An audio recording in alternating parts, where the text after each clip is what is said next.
Before I start, I got to tell you guys a story. So, of course, we couldn't do tariffs when I was a mayor, but we could do tolls, right?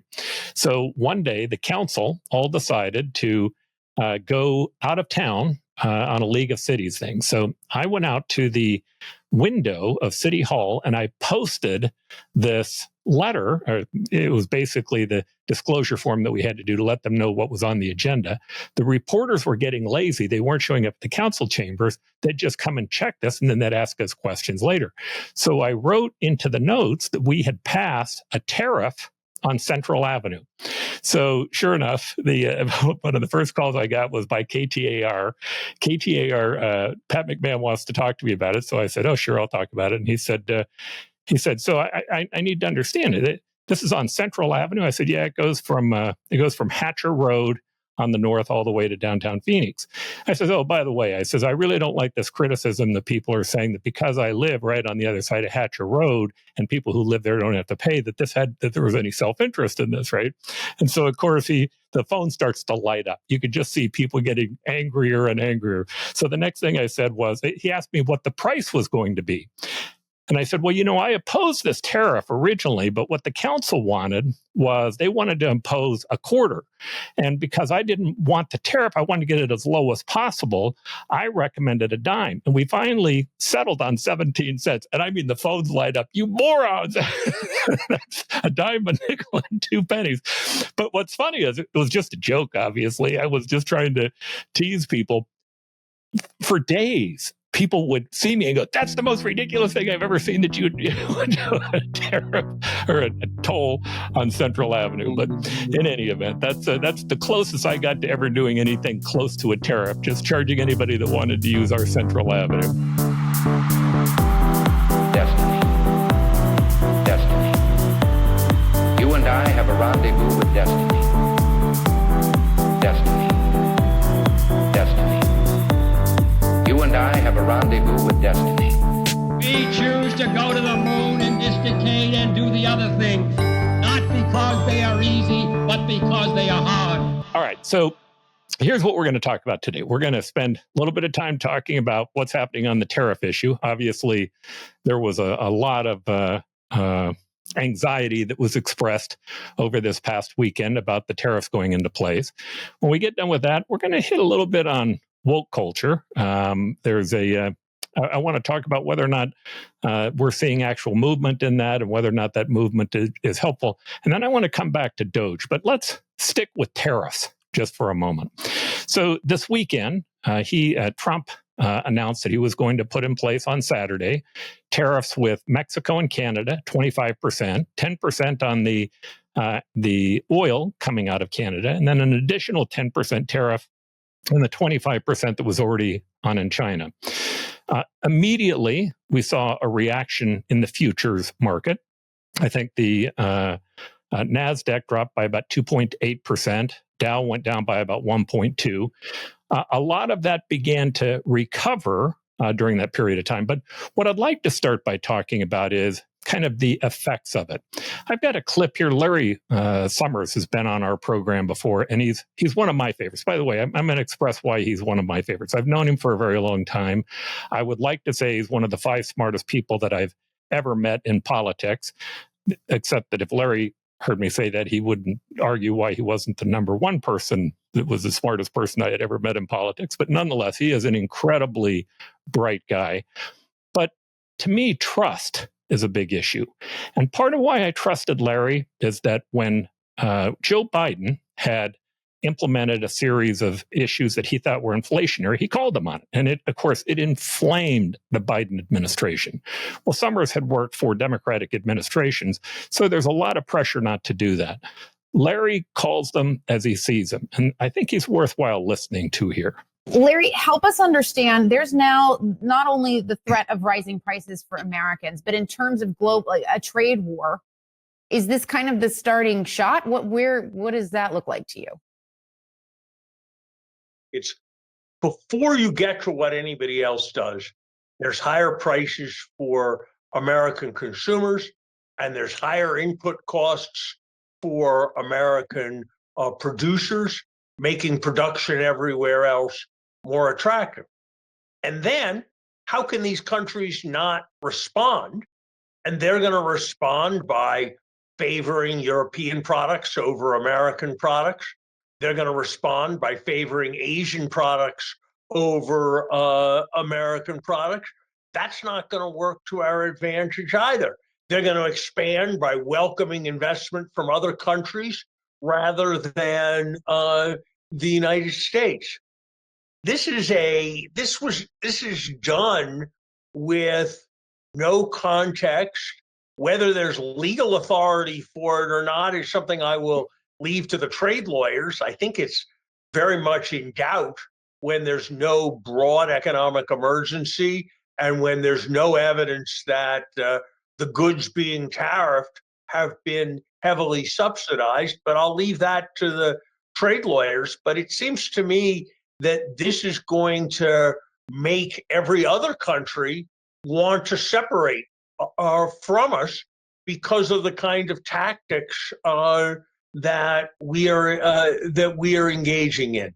So I just do not understand why this kind of economic warfare is good strategy. And if you're going to use economic warfare as a strategy, I don't understand why you're doing it more to Canada and Mexico than to China. And I don't understand why our initial targets of attacks are Canada and Mexico. This is just a bizarre and I think quite dangerous economic strategy for our country. All right. So before we get into all the problems, and Murray, I think, did a terrific job of kind of in very short order talking about all the challenges that come from tariffs. One of the comments that Trump had made was in talking about tariffs on Friday was that one of the reasons that he thought that we could do this is because we have the bigger piggy bank. That was his quote. But the reality is when we're talking about the piggy bank, I think what we're really talking about is the consumer. It's the consumer's piggy bank. And they're being asked to pay more, to be able to suffer more, to maybe lose more jobs because there's some supposed benefit on the backside. So before we get to talking about the problems, which I know this panel will undoubtedly do, let's just talk for a few moments about, do you see any benefits that come from the tariffs? Not only do I not see any economic benefit from the tariffs, I believe the geopolitical implications go far beyond the economic ramifications that Larry Summers was referring to. Canada, Mexico, and the United States have a trade agreement. That trade agreement was negotiated under the Trump administration. And while I believe probably domestic law permits Trump to do what he did, there's no question that it violates the trade agreement that he himself negotiated. So what does that say to the rest of the world, not only about our economic sense, but about the trustworthiness of the world? If Trump is willing to so cavalierly toss aside an agreement which he personally negotiated and celebrated, why should any country in the world accept the word of the President of the United States about anything? I believe that this is a pivotal point in terms of the ability of the United States to exercise global leadership and the willingness of allies to trust what we say and we commit to. And the downside of that exceeds any benefit that might come from these particular threats, which have nothing to do with economics. Most of his tariff threats have been for non-trade matters. This one is about illegal immigration and fentanyl smuggling. And the agreement that he got from Mexico, I can't imagine, couldn't have been negotiated without creating the turmoil in international markets and economics and raising questions about the trustworthiness of the United States simply through skillful diplomacy. Again, you mentioned that he's spoken about this being all about fentanyl. At least that's the excuse that he made. But don't you really think that that was just so that he could fit within the law why he as president had the emergency powers to be able to implement this, as opposed to him really believing it's about fentanyl? I mean, I think there's a great argument from Canada's standpoint. I think there were 45 pounds that came south of the border of Canada. The thought is there was more fentanyl that went from south to north and north to south, meaning more came from us. Do you really think in his mind it's about fentanyl, or do you think that it's really more about a fundamental belief that tariffs are the way to try to economically put the United States in a better position? I think with respect to this particular action, it's probably more about border security than it is fentanyl. But the law gives him enormous discretion. It's simply the triggering phrase in the law is an unusual or extraordinary circumstance or event. And courts are going to be very reluctant to second guess the judgment of a president about whether those conditions exist. But it seems clear that in addition to Trump believing that tariffs are good economic policy in and of themselves, he has chosen to weaponize access to the American market for all sorts of other things. So you have him threatening Canada and Mexico over immigration and drugs. You have him threatening developing countries with tariffs if they were to abandon the dollar as a reserve currency. You have him saying that if he's serious, and I think he's at least semi-serious, about making Canada the 51st state, that he would do that through economic power rather than military power. And he's threatened Denmark with tariffs over Greenland. So even if you were to believe in tariffs and protectionist measures to bolster our manufacturing capacity and economy, that's not what he's doing right now.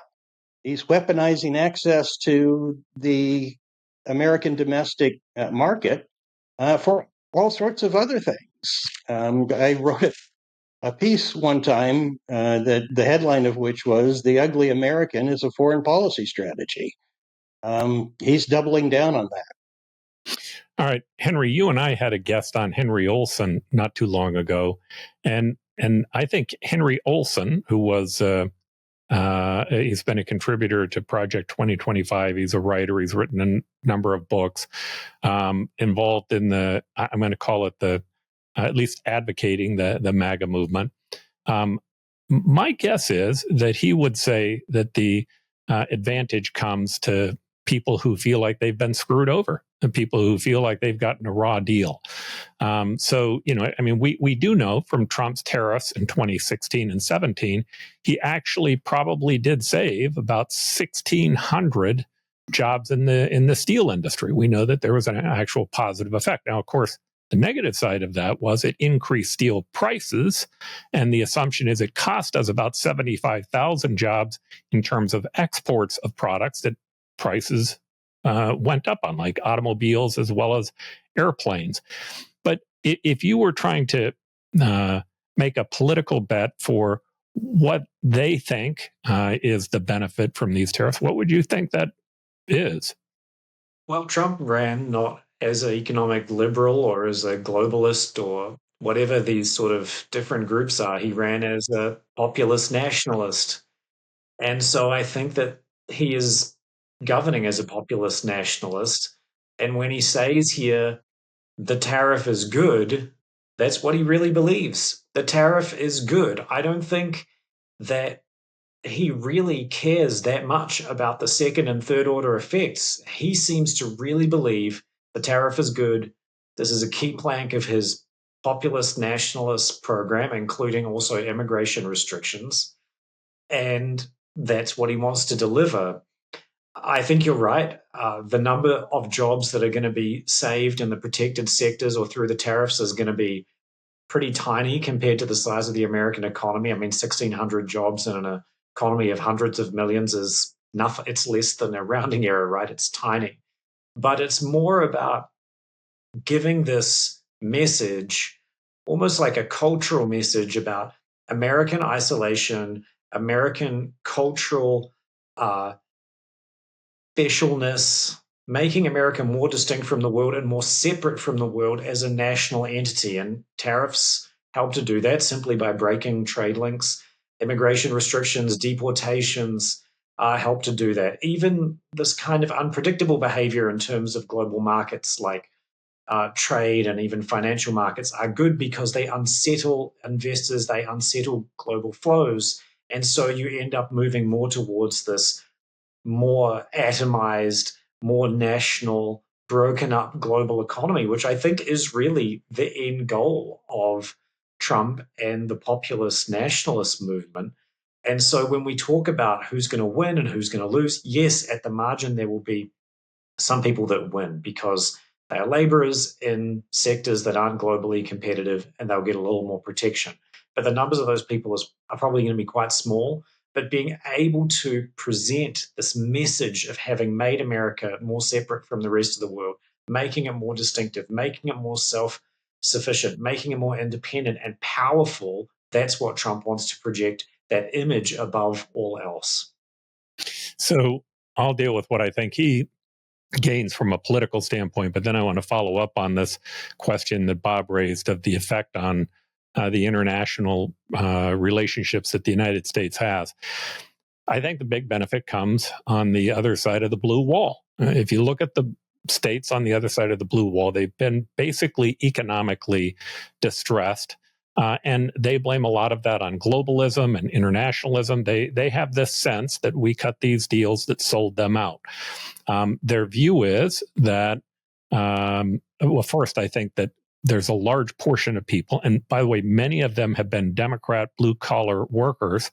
They're angry about the fact that they feel like they were sold out, and they'll blame that on people like Bill Clinton and others. So the first benefit that they gain is that they gain support from people who are on that side of the wall who really have no idea whether or not this will benefit them. They have no idea whether it will. But here's what they do know. They're mad, they're upset, and they want to see the other side lose. They're angry about it, and they feel like any change is going to be beneficial to them over no change because they're living in cities and places where they have been economically distressed. Now, again, I personally think we should be concerned about those people.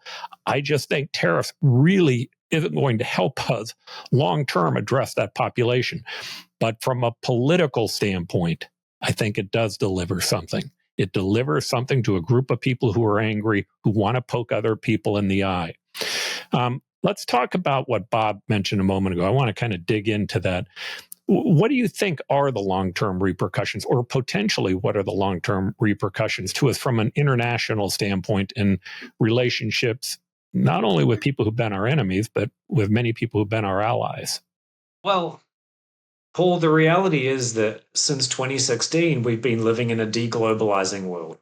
This started with Brexit, and then under the Trump administration, we saw this process of deglobalization starting. And as Bob already pointed out, the trade agreement that Trump now wants to violate, he negotiated himself because he insisted that NAFTA was a sort of a globalist plot that sold out the American worker, and he wanted to renegotiate it. So I think that the global economy has for over a decade actually been sort of fragmenting. And the United States and Britain and other countries are not the only actors behind this. The Chinese have been constructing their own alternative economic international order around the Belt and Road Initiative and their trade agreements with different countries, their investments in different countries. And so this idea that the so-called liberal global economic order was structuring the global economy until Donald Trump got reelected. That's just not true, right? I could also cite other things like the massive state intervention in the name of clean energy, green energy in the US under the Biden administration and in the European Union. These all violate core principles of the so-called liberal international order. So I think that what we see with Trump now is just a further escalation and a doubling down on this crumbling of this era of globalization that began in 1989 with the collapse of the Soviet Union and continued until 2012 or 2016 or wherever you want to draw the line, either with the election of Xi Jinping in China or with Brexit in Britain. I would say those are the two big things. But no, we're continuing this path to deglobalization. We haven't seen something like this for a very long time, but it's clear that we're going to see shrinking of global trade, global financial flows. There's going to be a renationalization of a lot of the global economy, and that's a pretty new, unknown world that we're entering into. If you look at the whole concept of regionalization, it seems to me there are some big winners from a regionalized world. In fact, I would bet if you spoke to Xi Jinping, Vladimir Putin, and to the Ayatollah, you would find that all three of them would love a more regional world. They would love a world where we had spheres of influence, because Russia thinks they would do better in a sphere where they were dealing with Europe. China feels like they would do better in their sphere with Asia, and Iran felt like, maybe that's changed a little bit since what's happened in the last couple of months, that they would do better in the Middle East if the United States just wasn't involved. I guess the thing that it seems to me that has kept that from taking place have been the idea that we have had allies, and that our allies have had allies. What effect do you think this has on the world order and where we're going with tariffs today?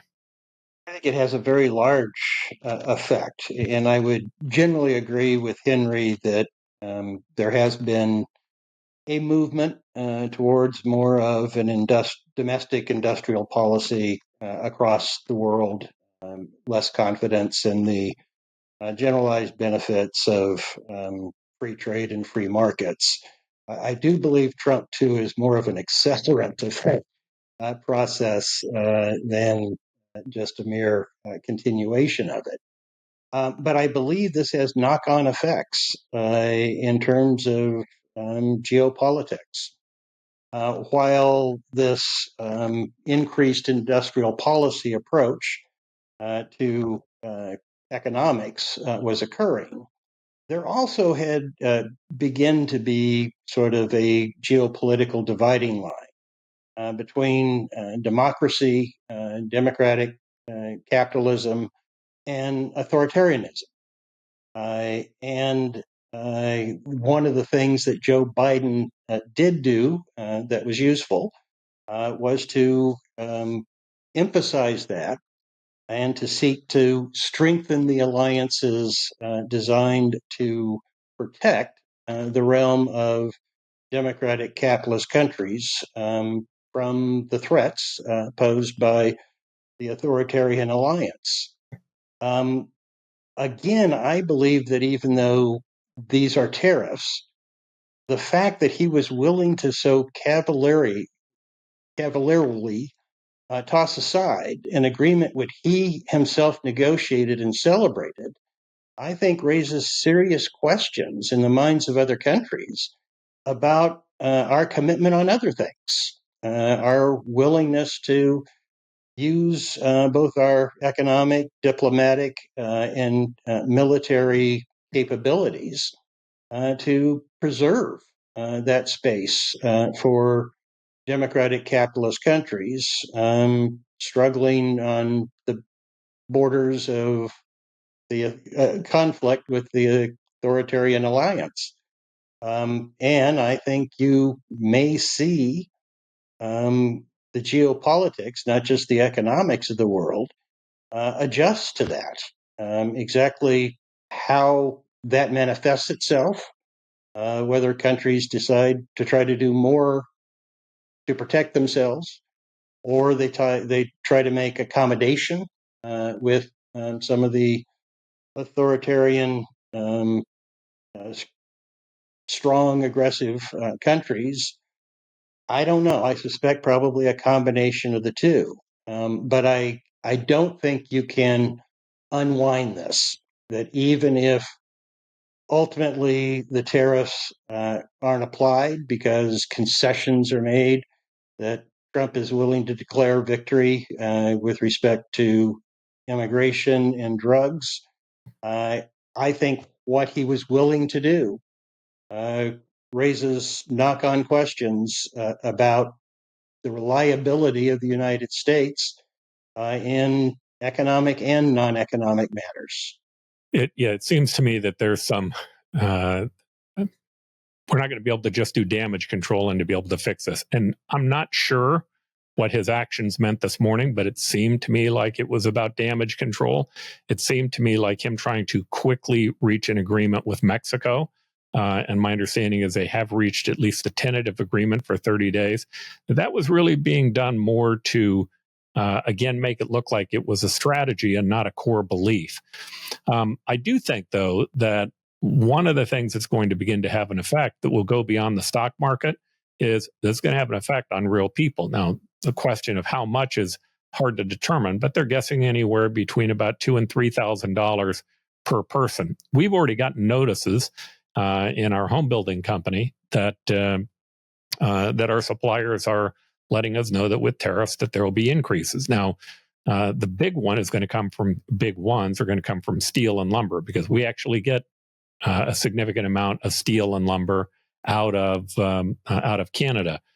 But just raising the energy cost is going to have an effect on almost all of the different materials being produced inside of our homes. And that's going to have an effect on not only the price of homes, but whether or not projects are going to be successful or unsuccessful. So I guess my question back for the panel on this is, what pressure do you think is going to come internally on this? Do you think that there will actually be political pressure that begins to be imposed upon senators and congressmen and others in terms of what this policy means to them and to their pocketbooks? Or do you think that because Trump's not running for re-election, that it doesn't really matter what it is that the public thinks about this one? If they go into effect, if he were to impose these tariffs and the others that he is threatening, and he's threatened them against the European Union as well, I believe that the economic turbulence that it would cause would generate a very large political backlash. And I do believe that he is sensitive to certain indications. My suspicion is the same as yours, that the sharp sell-off in the stock market this morning was one of his motivations for making the temporary suspension deal with Mexico. But the market largely recovered after that deal were announced. So if it's a series of near misses, whether the economic and political backlash would be sufficient to deter him from continuing down this particular path, I don't know. It'll be interesting to see what the consequences are over the next couple of weeks, and whether he makes a similar last-minute deal with Canada to leave the only remaining tariffs, another 10% tariff on China, which is an entirely different category of economic and geopolitical issues that I don't think have the same consequences of imposing tariffs, particularly on Canada. I mean, you were describing kind of the blue collar workers in the Midwest, who I think might have some animus towards China, might have some animus towards Mexico, feel as though those countries have contributed to the deterioration in their prospects. I can't imagine that they have any animus towards Canada. If that's what's left standing, it will be extraordinarily strange. In terms of there being any animus towards Canada, what I find to be fascinating is this weekend in sports events, when the national anthem came on, the United States national anthem, we got booed by Canadians. I mean, I've had a number of Canadians that are partners, and like, if there was one problem with Canadians, it's that they're too polite. It's not that they are rarely rude. But I believe that we have pushed a button with them that is highly problematic for us in terms of our long-term relationship with them. I think their public is definitely stirred up about this issue. But I also believe that, again, this isn't going to be the right thing for the American public, specifically the American public who's angry about feeling like they've been left out. On a macro level, what happens to the stock market, I'm not an expert on that. But I can tell you at the micro level, this is going to have real effects on real deals, on real estate deals, on business deals, on corporate deals, both in terms of financing, adding more employees, taking on additional risk, because we don't know what's happening in the marketplace. And the people who are funding us and financing us with equity or debt, they don't know what's happening in the marketplace. And that begins to create a chill in hiring and other things. I agree with all of this, Paul. And Bob, obviously, I agree with your analysis as always. It's very, very astute. But I think maybe we should also remember that we're trying to analyze these tariffs in isolation from everything else that's going on. And that's not what Trump is doing. What Trump is doing at the moment is trying to flood the zone, as Steve Bannon likes to put it.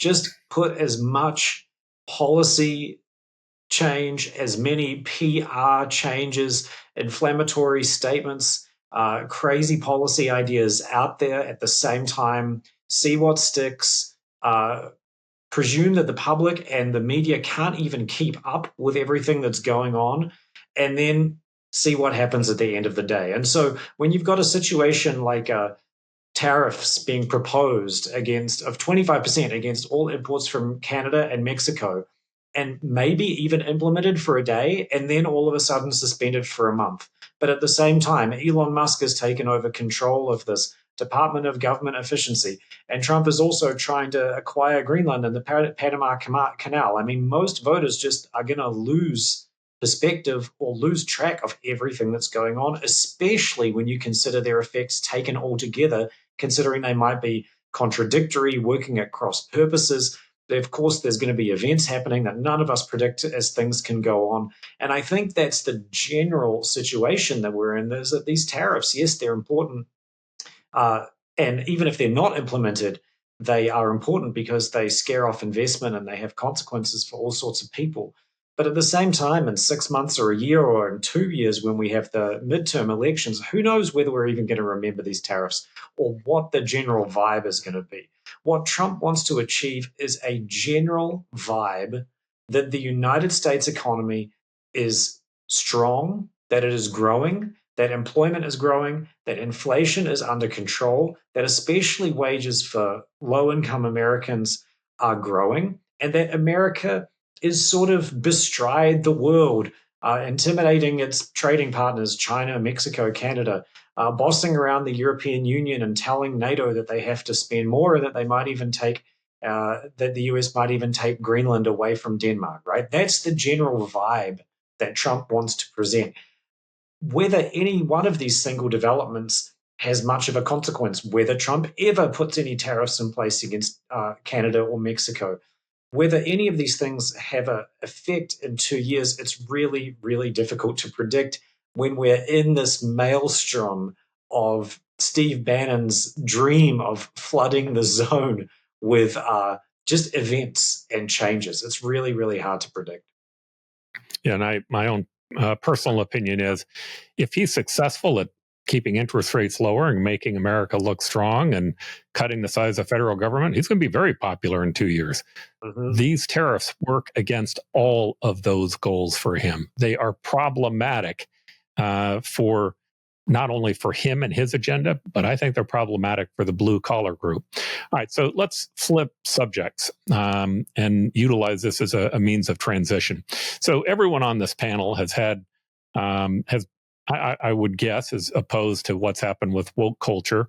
And certainly we've all had challenges and problems with the DEI efforts that have been out there. What I want to do is I want to play a little video. I found this to be kind of cute. It was on Instagram. And then we'll come back and we'll talk about this because I really thought this summed it up rather well. What's cute about this particular piece is that it's a member of the woke community and a member of the racist community, and it's talking about areas where they agree. And again, it was a hilarious piece. I think it's worth listening to. Me and Brad first met, I didn't think we'd get along, but turns out we kind of agree on everything. Your racial identity is the most important thing. Everything should be looked at through the lens of race. You owe me a Coke. We both have a lot of opinions about people of color, even though we barely know any. I say colored people, but as long as we're classifying them, we both think minorities are a united group who think the same and act the same. And vote the same. You don't want to lose your black card. Sorry, I don't know. I just think we should roll back discrimination laws so we can hire based on race again. Jinx, now you owe me a Coke. Hey, tell them what you told me yesterday. White actors should only do voices for white cartoon characters. I've been saying that for years. Stick to your own. Us white people, we have so much privilege. I agree. It is a privilege to be white. Ask him about interracial dating. All I said is that black men who date white women have internalized racism, and white men that date ethnic women are fetishizing them. Guys against interracial dating now. Like, am I being pranked? Did Boomer put you up to this?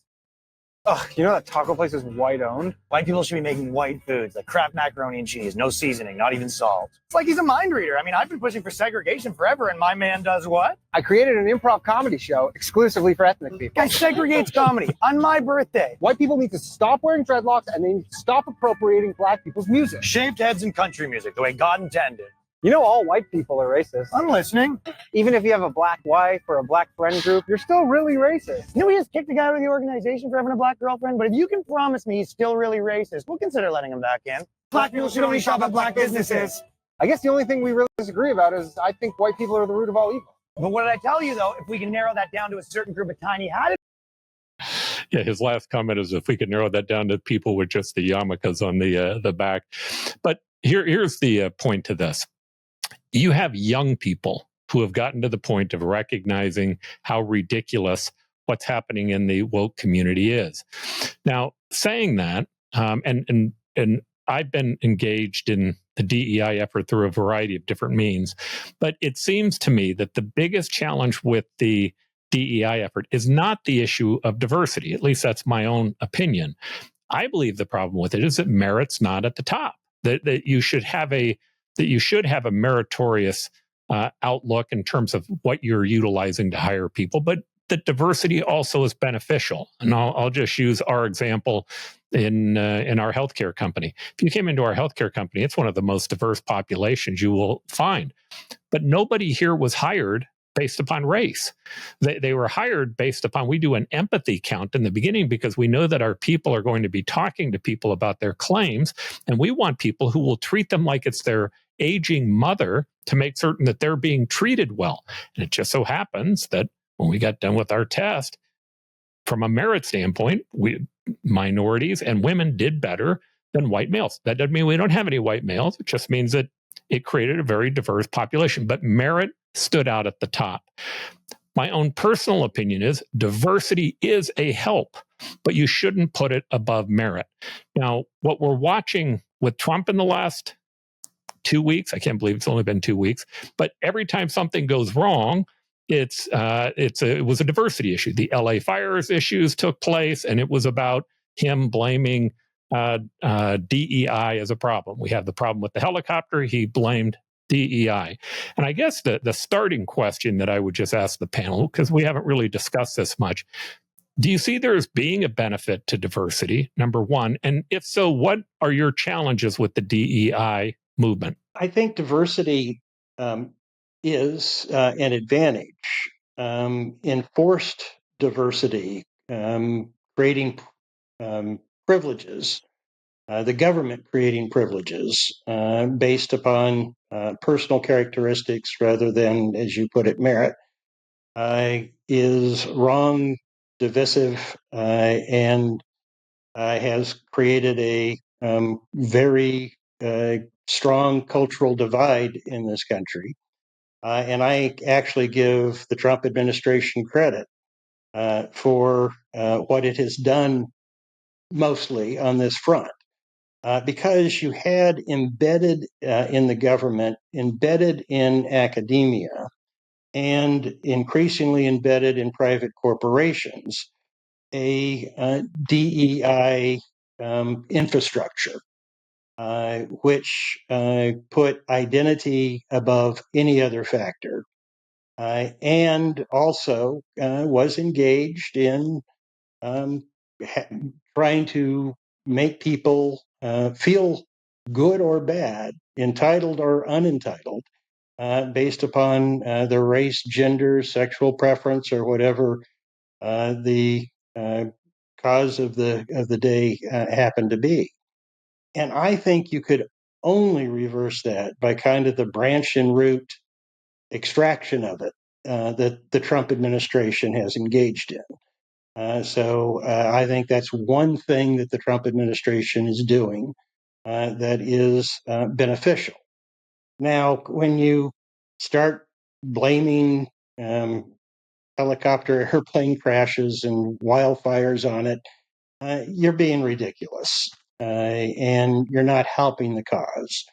But I think you're probably hurting it in a minor way and dismantling the DEI infrastructure that's been embedded through most of government and returning, as Trump put it in his inaugural address, to a colorblind meritocracy, which is the promise of the United States, is, I think, important work, and it would be impossible to do it more delicately than the Trump administration has embarked upon it.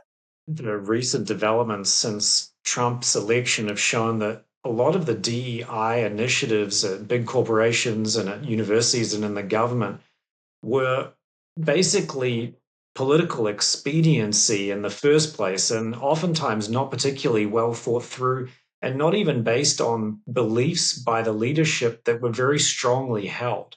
When I read that corporation like Target, which very strongly endorsed very strong DEI policies for years, is now turning its back on all those policies and winding up the departments that were implementing them.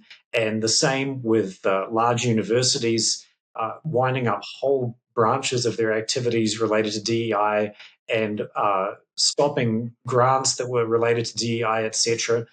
I just think that it shows that a lot of these initiatives were not based on well thought through ideas. It wasn't clear what people were actually trying to achieve. So as soon as the political wind started to blow the other direction, they immediately stopped pursuing these agendas.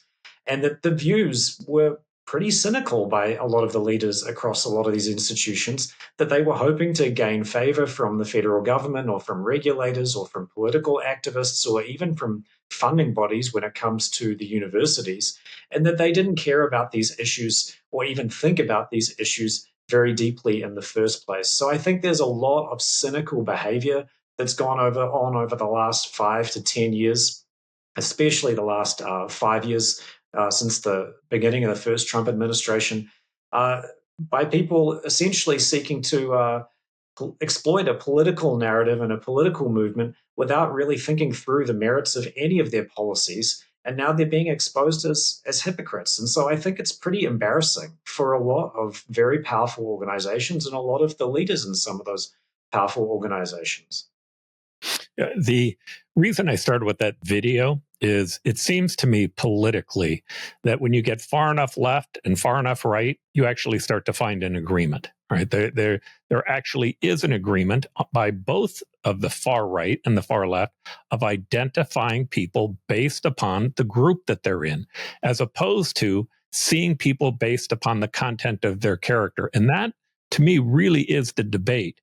Now, when you look at the DEI effort, to me, one of them is about the policies that it relates to, but the other is about the concepts of, do we want diversity?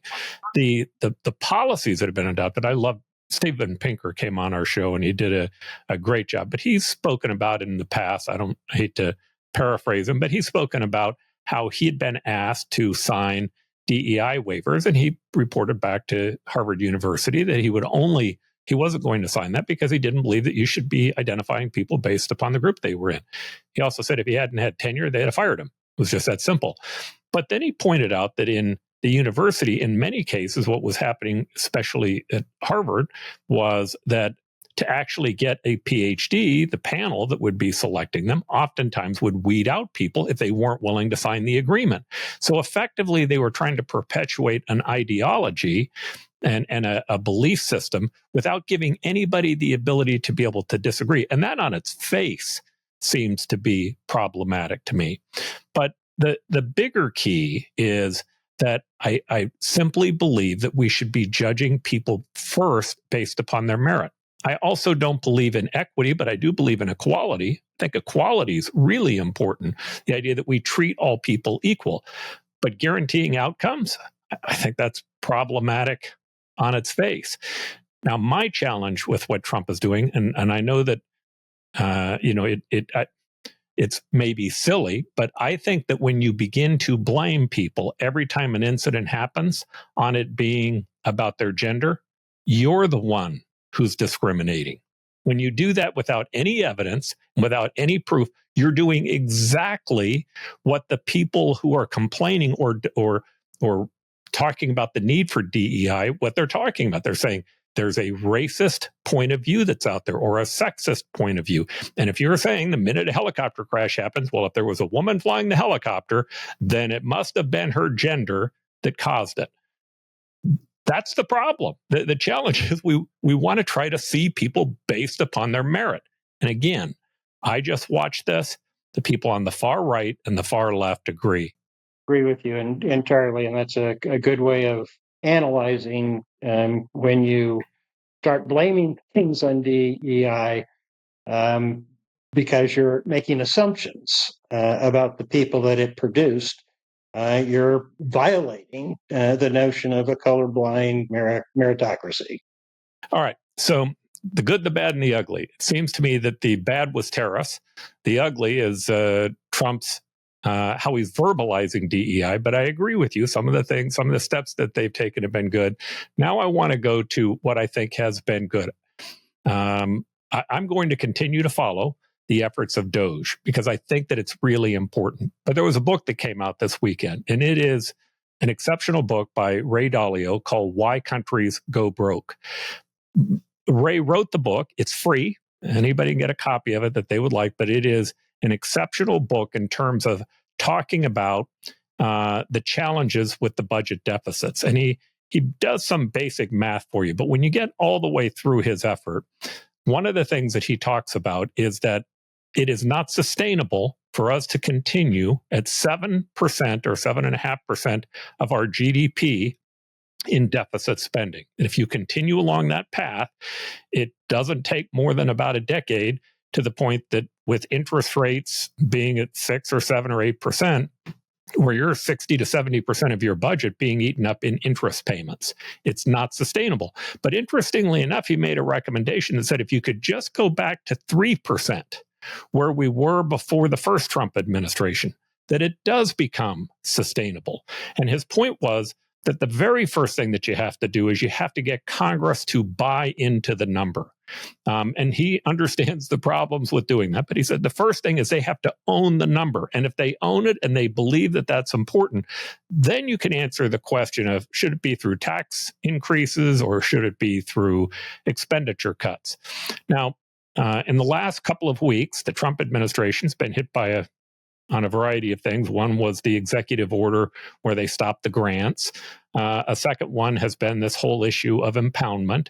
And then the third issue have been some of the cuts that they've been doing. By the way, Elon Musk does tweets on a regular basis that talks about how much money that's saving the average taxpayer.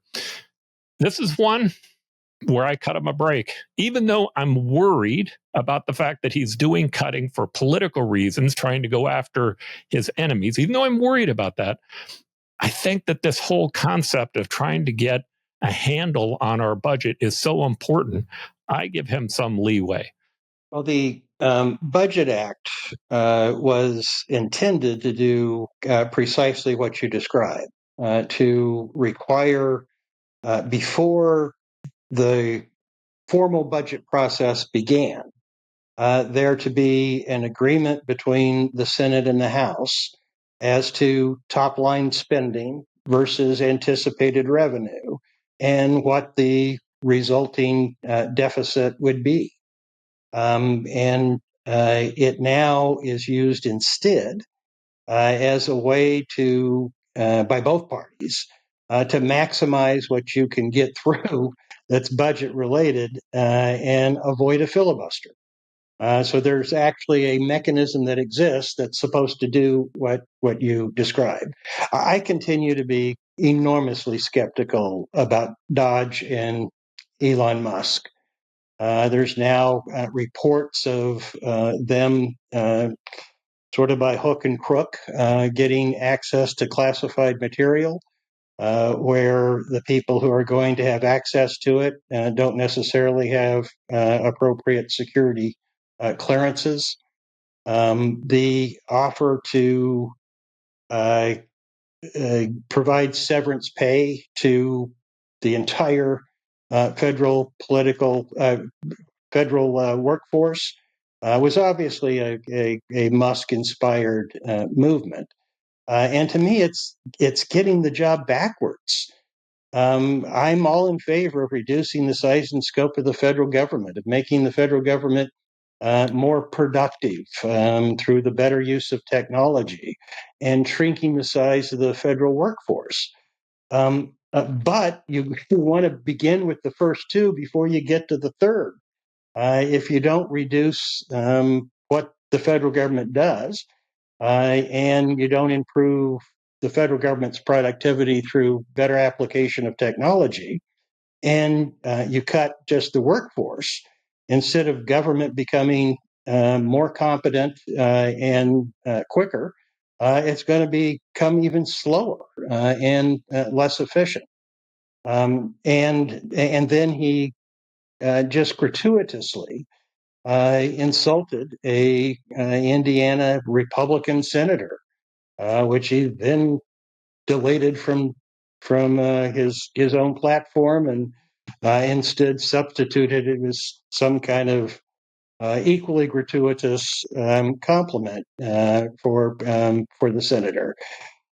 He's just not temperamentally suited to this job, and it's not his area of expertise. And when you own Twitter, if you want to start by cutting your workforce the way that he did, if there's a clunky Twitter, who cares? If there's a clunky federal government, that's a big problem for a lot of people. Well, I wish that Elliot was here to weigh in on this because he knows way more than me. But I'm going to channel my inner Elliot here, and I'm going to say we're not going to see any fiscal discipline under Donald Trump. He's not going to cut federal spending. What he's going to do is he's going to blow out federal spending, and he's going to increase inflation because governments are unable to restrain their spending. They inflate their debt away. That's what Elliot would say, and I think he's right.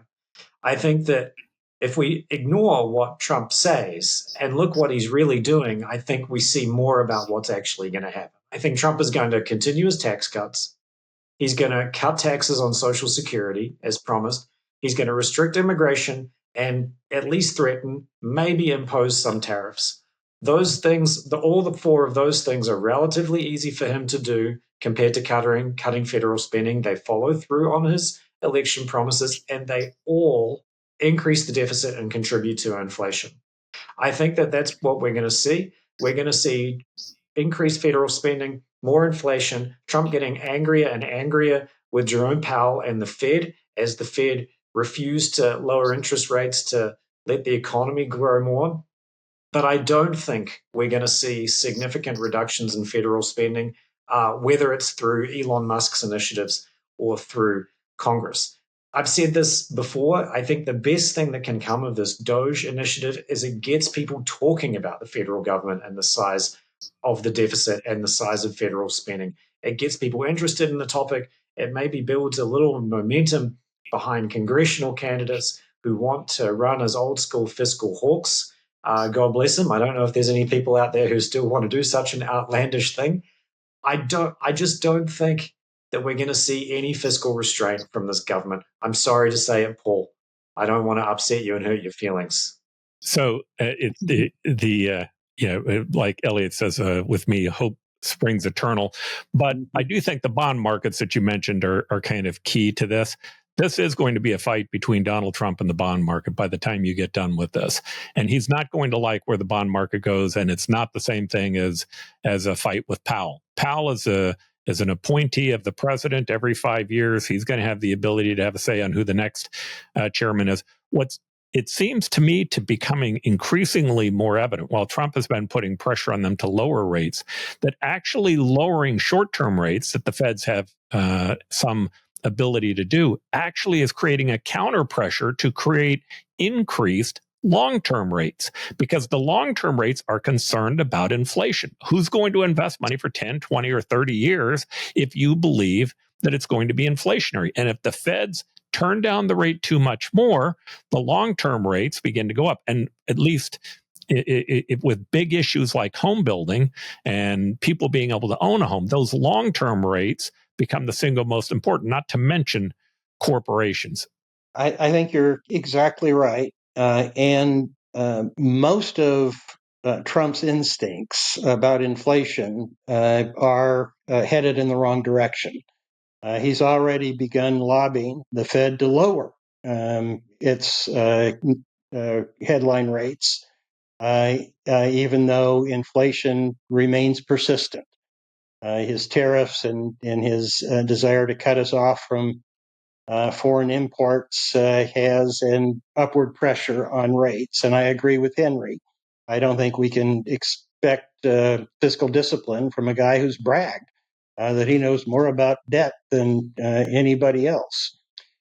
The one part of his agenda, which can be anti-inflationary, is his desire to improve returns on invested capital and individual initiative, and his deregulatory instincts.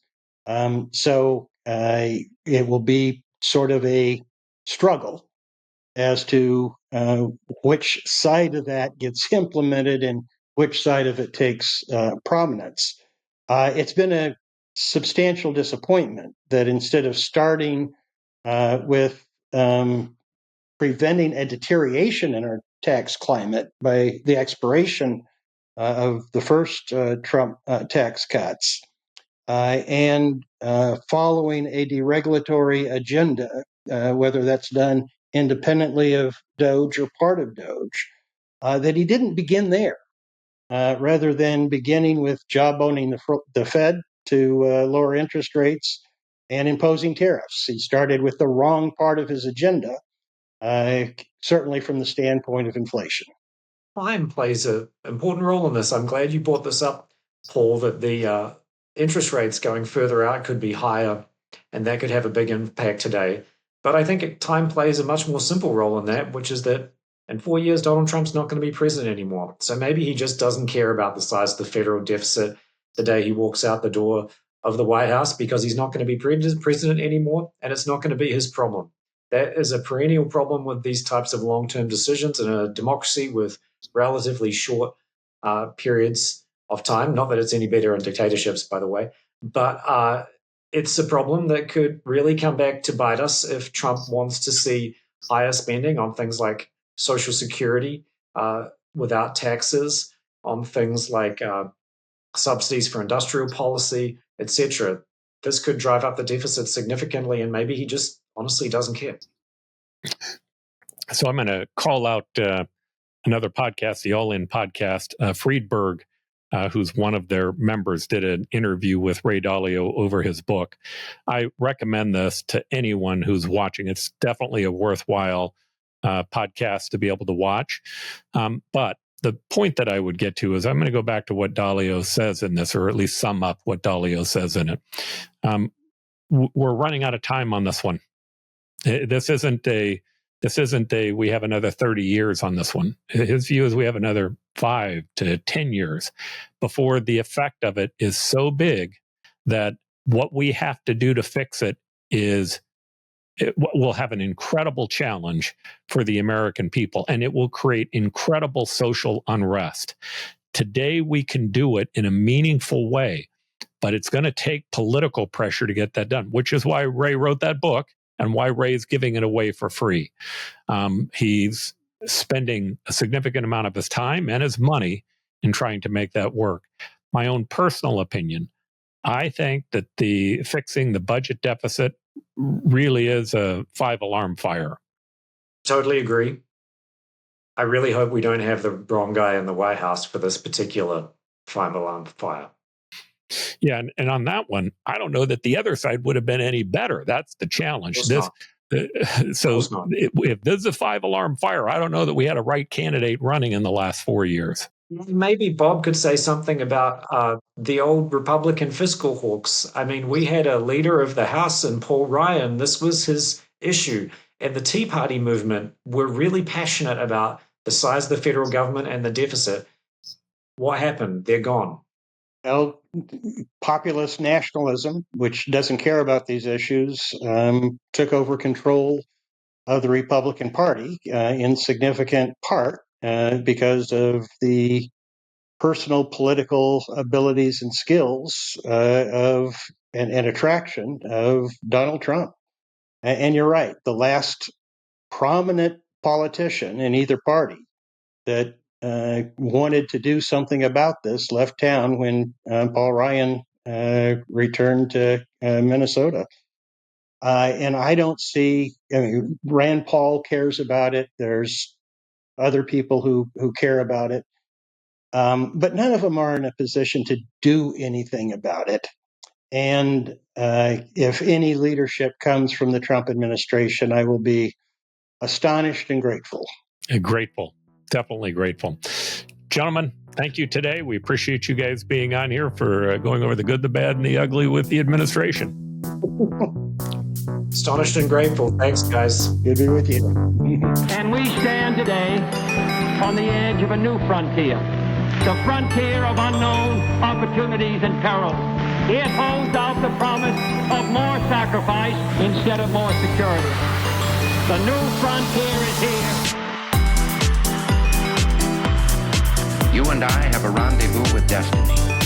We'll preserve for our children this, the last best hope of man on earth, or we'll sentence them to take the last step into 1,000 years of darkness.